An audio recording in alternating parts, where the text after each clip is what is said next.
Ngayon po guys ay tuturo ko sa inyo kung paano kayo maglinis ng karburador.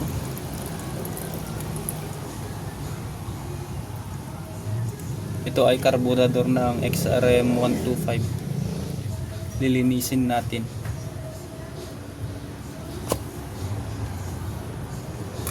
Bago natin buksan, dapat linisin muna natin sa labas para maging malinis guys.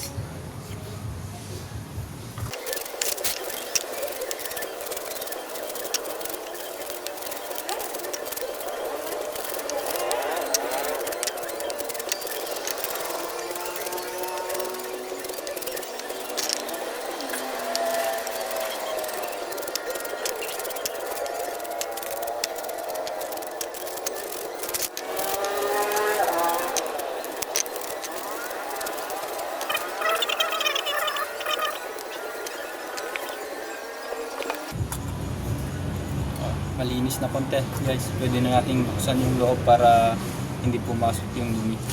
Linisan lang natin, wala namang tong overflow.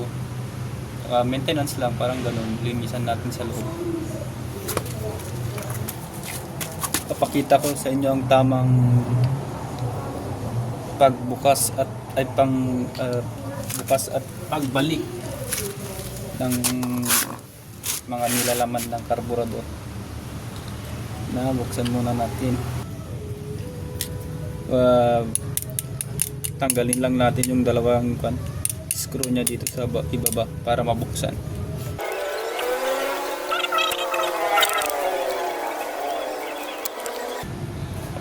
Tanggal na guys. Medyo malinis pa pero binaklas ko lang para ipakita sa inyo kung paano magbaklas at magbalik ng karburador. Lilinisan ko lang kasi ito eh.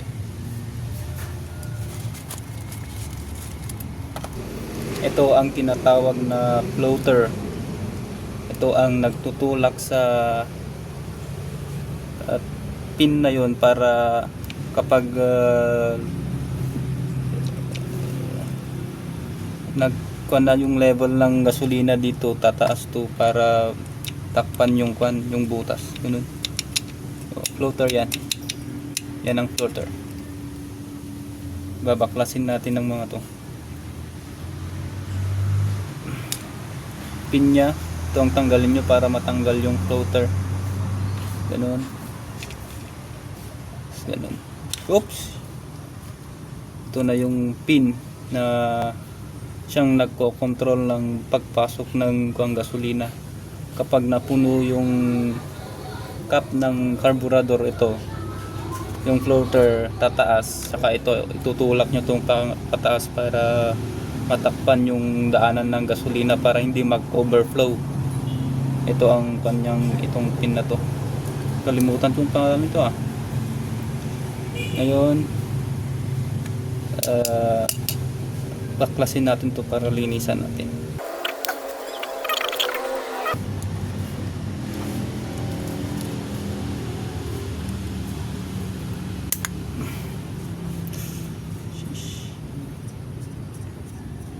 Tanggal na yung maliit. Yan, para pa.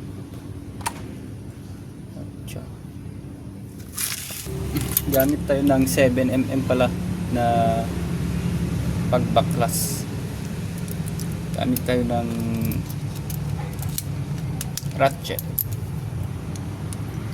Tanggal para matanggal to. Iba kasi yung design ng panahon.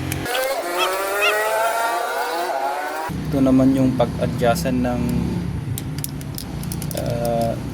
air mixture ng gasolina ay ng carburetor. Ito ang pandang air mixture dito mo. Ito naman ang itong screw na to, ito yung dito mo kontrolin yung ng fuel mixture naman, katabi lang ng air mixture. Pero hindi na natin to gagalawin kasi mahirap magtono pero nakatono na kasi to. Kung hindi nyo alam magtono, wag nyo nang galawin to. Baka mas lalong palyada yung motor nyo kapag ginalaw nyo itong hindi nyo alam mag-tune.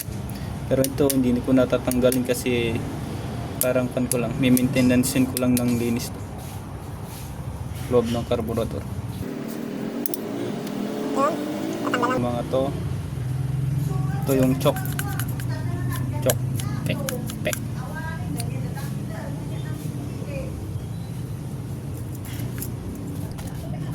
Ito lang yung mga importanteng tanggalin. Ito tanggalin natin ito.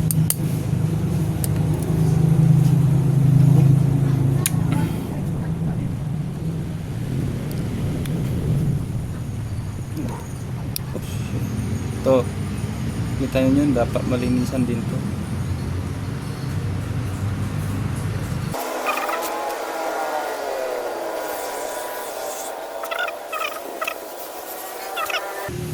Ngayon, baklasin natin to.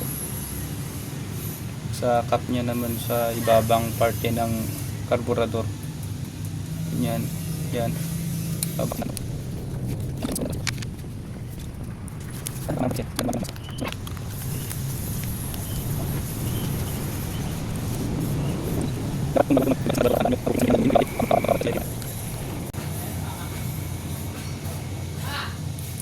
May konting dumi.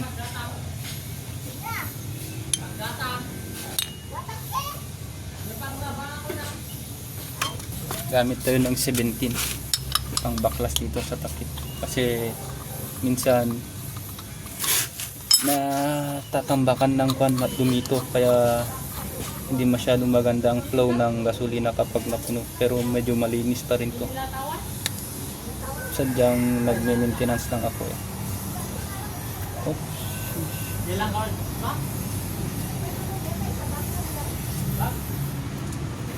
Ito, parang filter na sa loob. Ayan, lininasan na natin kasi tapos na natin binaklas. Nahin natin ito. Linisan. Linisan lang naman ganun kasi wala pa naman sira. Itong silbi nito, kalimutan ko lang tawag nito eh. Dito dumadaan yung gasolina kapag palyado na yung itong pin na to. Kalimutan ko yung mga pangalan nito. Ito, kung pumalya na to dahil sa katagalan, hindi na makontrol yung gasolina kaya tumataas ng masyado. Dito na nag-overflow na. Yun ang pinatawag yung overflow kasi dito na tumampas na dito yung gasolina sa level ng ito. Yun ang lumampas.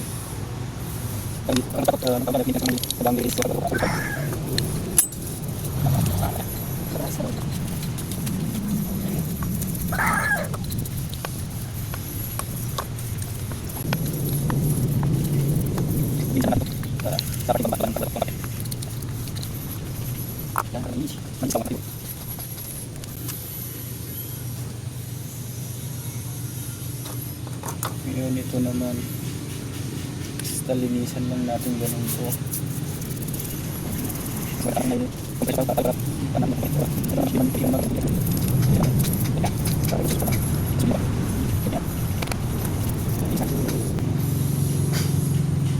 Ngayon ito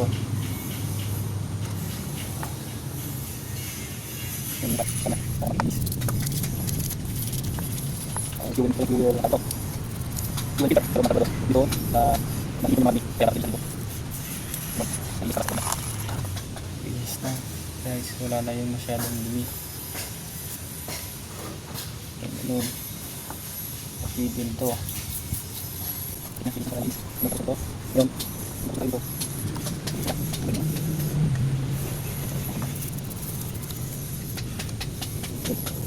Balik na natin to filter nya dito nyo balik sa bandang ibabang to.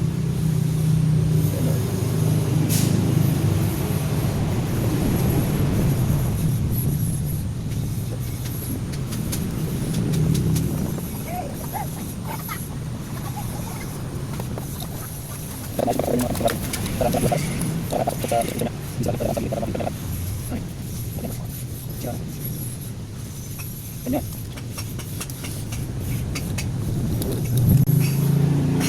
Lagay na natin yung takip kasi malinis ito. Sandalan natin ganyan. Ganyan dapat. Yan, sunod sunod na natin tong kwan.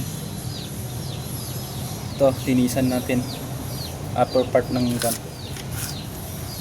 Albular board.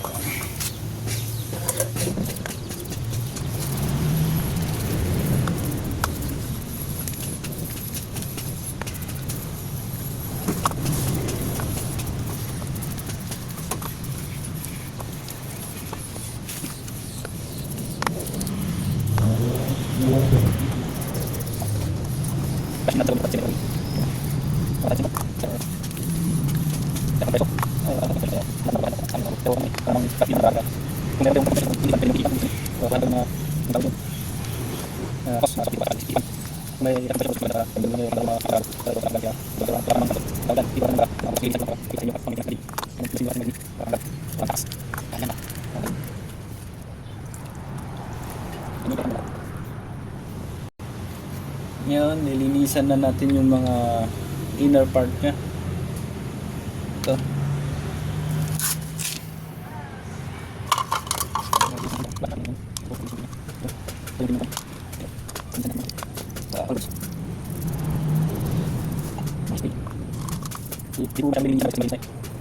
Ni-refresh ko lang ba kung baka ganun o parang maintenance ko lang.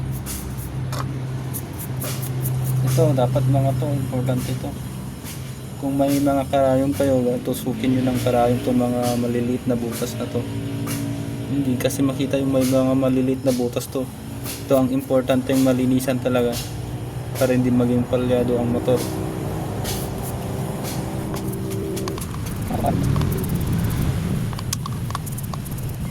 Guys, linis na guys.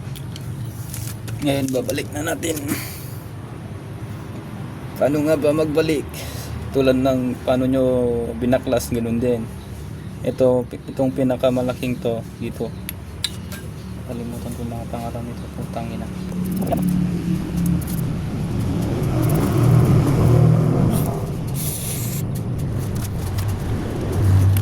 Mag-alanganin kayo, kuha na kanilang bumba para ihipan. Kasi delikado na kapag may palya.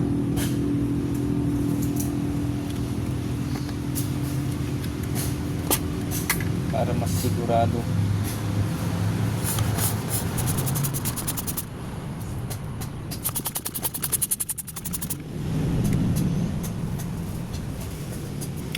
Pwede yung silipin yung mga butas, mga idol. Itapat nyo lang sa liwanag ng araw.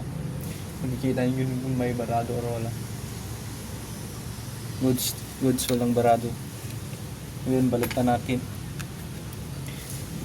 Una tong pinakamalaki, kung saan nyo binaklas, doon nyo rin babalikan.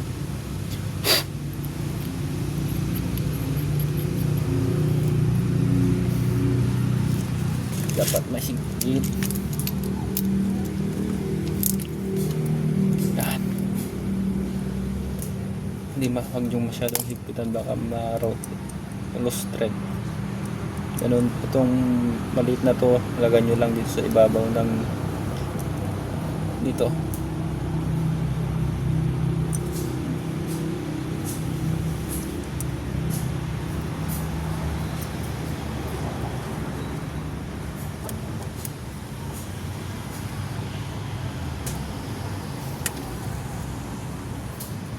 Ito naman dito.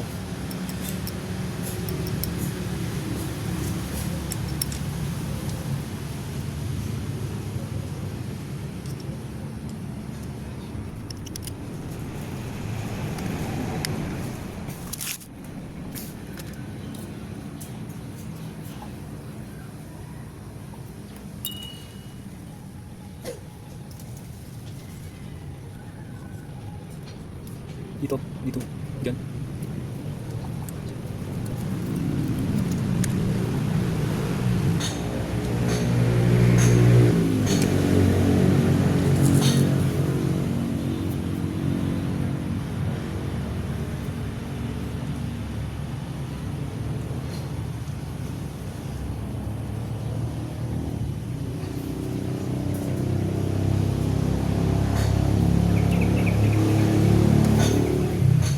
Ito naman dito.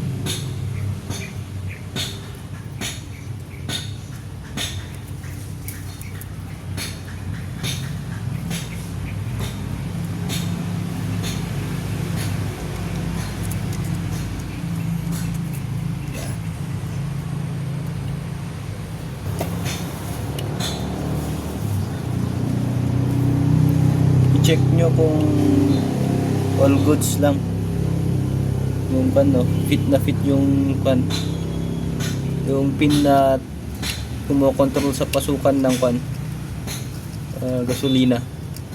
Itong tinutula ng floater na to, dapat fit na fit yan. Fit naman, fit. Ayan, balik na natin to.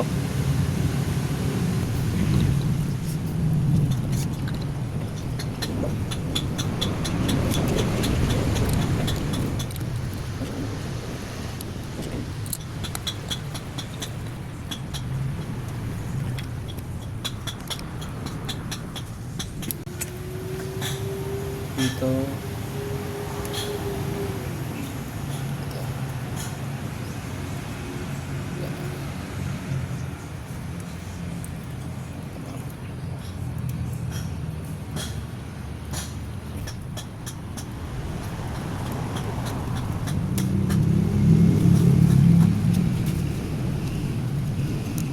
sindi na.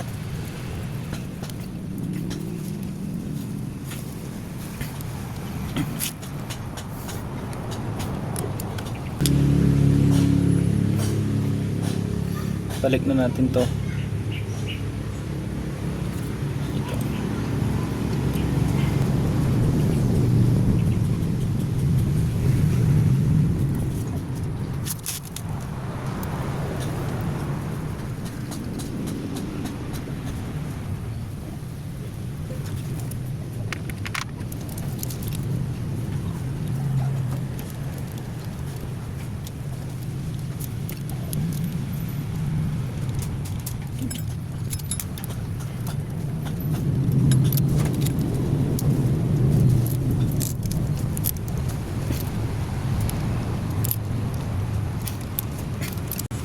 So yun guys, tapos na. Naibalik na natin, ganun lang. Dapat kahit hindi na pumapalya yung motor, dapat lininisan nyo, maintenance na yung tawag na maintenance, para iwas palya yung habang nagpapatok guys. So yan, tapos na guys. Like, share, and follow na lang. Yung mga basic lang naman yung ginalaw natin para pakita ko sa inyo. Thank you. Like, subscribe, and follow.